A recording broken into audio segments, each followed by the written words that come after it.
Hello दोस्तों, आप लोगों का स्वागत है हमारे एक नए वीडियो में। तो आज की इस वीडियो में हम लोग क्लास 8 का चैप्टर नंबर 4 भगवान के डाकिए आज की इस वीडियो में हम लोग पढ़ने वाले हैं। इसमें हम लोग प्रश्न अभ्यास करेंगे।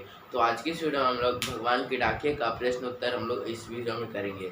तो चलो शुरू करते हैं। तो वीडियो शुरू करने से पहले अगर आपको वीडियो अच्छे लगेगी तो लाइक शेयर और शेयर करना मत भूलेगा। और ये चेहरे पे मत जाना हो, मेरे को फीवर हुआ है इसलिए तो फीवर हुआ है, तो चेहरे पे मत जाइएगा। तो चलो शुरू करते हैं। तो सबसे पहले है भगवान के डाकिए एक क्या कविता है जो किसके द्वारा लिखी गई है? रामधारी सिंह दिनकर के द्वारा ये पोयम लिखा गया है, ये देख सकते हो। तो आज की वीडियो में हम लोग इस पोयम का अर्थ भी जानेंगे। ऐसे तो हम लोगों ने पिछले वीडियो में इसका अर्थ पूरा अच्छे से जान लिया था। जो अगर लोग नहीं देखेंगे वो वीडियो तो इसमें समझ जाएंगे। अगर आपको विस्तार से समझना है तो उस वीडियो में जा सकते हो, ठीक है। हाँ, तो चलो शुरू करते हैं। तो इसे भगवान की डाकी में ये बताया जाता है। सबसे पहले डाकी का मतलब क्या होता है? डाकी मतलब पोस्टमैन, जो कि पत्र एक जगह से दूसरी जगह पहुंचाता है, उसी को हम लोग डाकिया बोलते हैं। तो इसमें भगवान की डाकी के बारे में बोलते हैं कि जो भगवान के संदेश से ये सब है वो एक जगह से दूसरी जगह कौन पहुंचाते हैं? पक्षी और बादल। और इसको सिर्फ ऐसी पहाड़, पानी, पेड़ पौधे ही बस समझ पाते हैं और कोई नहीं समझ पाएंगे, क्योंकि ये भावनाओं को प्रकट करते हैं ना, इसलिए और कोई नहीं समझ पाते हैं।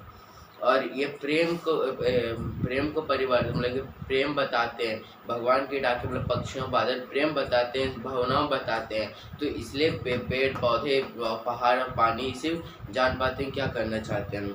फिर दूसरे पैराग्राफ में ये बताया गया है कि एक जगह से मिट्टी का सुगंध सिर्फ एक देश में नहीं, एक देश का दूसरे देश में और दूसरे देश का एक देश में आ जाता है। इसका अर्थ मतलब कि जमीन का कोई भी भाग नहीं किया गया। ऐसे लोगों ने मतलब कि बना दिया है पर मतलब कि हिस्सा बना दिया, पर ऐसे एक जमीन के लिए ऐसा कोई हिस्सा नहीं है।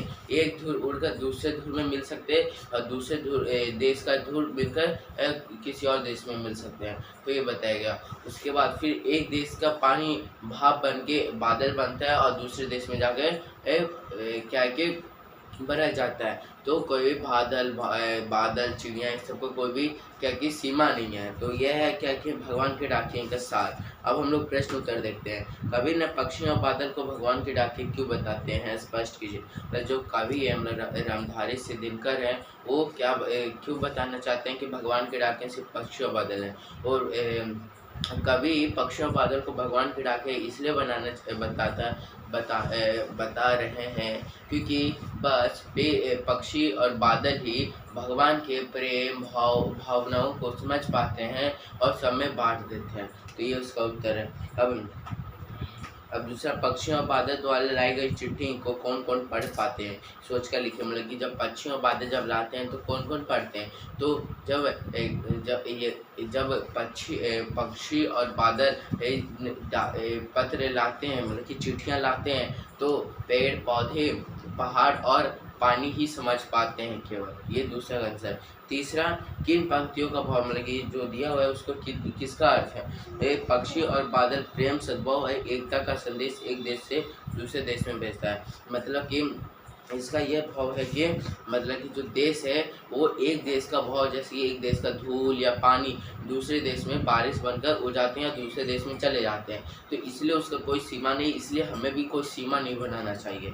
तो यह दूसरा, प्राकृतिक देश में भेदभाव नहीं करती। एक देश से उठा बादल दूसरे देश में पानी बरस जाते हैं। मतलब कि जो देश है वो कभी मतलब कि ज़मीन है वो कभी भी अपने भेदभाव नहीं करते हैं, क्योंकि ज़मीन पर होता है क्या, मिट्टी होता है। और मिट्टी को कभी भाव, ऐसे तो अलग बात है कि मिट्टी विभिन्न प्रकार के होते हैं, पर मिट्टी कभी भी अपने आप को भेदभाव नहीं करते, मतलब बांटते नहीं हैं। और एक दूसरे से दूसरी जगह धूल बन को उड़ जाते हैं और बारिश मतलब पानी से बादल बनकर दूसरे देश में प्रकट हो जाते हैं, मतलब बरस जाते हैं। ये अब चौथा प्रश्न, पक्षी और बादल की चिट्ठियों में पेड़ पौधे, पानी और पहाड़ क्या पढ़ पाते हैं? मतलब जो पक्षी और बादल आते हैं वो उनको पेड़ पौधे, पक्षियों मतलब पेड़ पौधे, पहाड़ और पानी क्या समझ पाते हैं? जब बादल और पक्षी के लाए गए चिट्ठियों को पेड़ पौधे, पहाड़ और पानी यह समझ पाते हैं कि यह प्रेम, भाव और एकता का संदेश है।